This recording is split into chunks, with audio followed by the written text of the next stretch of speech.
वज़ीर-ए-आज़म शहबाज शरीफ ने बशाम में जलसे से खिताब करते हुए कहा कि अगर अवाम को सस्ता आटा नहीं मिला तो मैं अपने कपड़े बेचकर अवाम को आटा मुहैया करूंगा। शांगला के इलाके बशाम में जलसे से खिताब करते हुए उन्होंने वहां मेडिकल कॉलेज बनाने का ऐलान किया, जबकि बशाम के लिए 2 अरब रुपए की ग्रांट का भी ऐलान किया।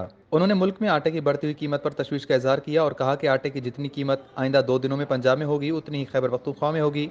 वज़ीर-ए-आज़म का कहना था कि मैं वज़ीर-ए-आला खैबर पख्तूनख्वा से ये दरख्वास्त करूंगा कि सूबे में आवाम की इतनी ही कीमत में आटा मुहैया करें जितनी पंजाब में है।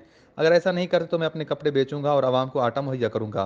उनका कहना था कि अगर वज़ीर आला खैबर पख्तूनख्वा ने मेरी आटा सस्ते करने की अपील नहीं मानी तो मुझे उस सूबे की हर दुकान पर सस्ता आटा मुहैया करने का तरीका आता है। वज़ीर-ए-आज़म ने कहा कि इस कौम की जो चीज़ है वो आपकी है, वो चाहे जिस सूबे की है, वो मैं बेचूंगा और सस्ता आटा दूंगा। वज़ीर-ए-आज़म ने वज़ीर आला खैबर पख्तूनख्वा से अपील की वहाँ इलाज मुफ्त कर दें। अगर ऐसा ना हुआ तो शहबाज शरीफ हाजिर होगा और ये इलाज मुफ्त करके देगा। शहबाज शरीफ का कहना था कि पिछली हुकूमत ने खजाना खाली कर दिया है। सऊदी अरब और मुत्तहदा अरब इमारात ने मदद और ताउन का अदा किया है।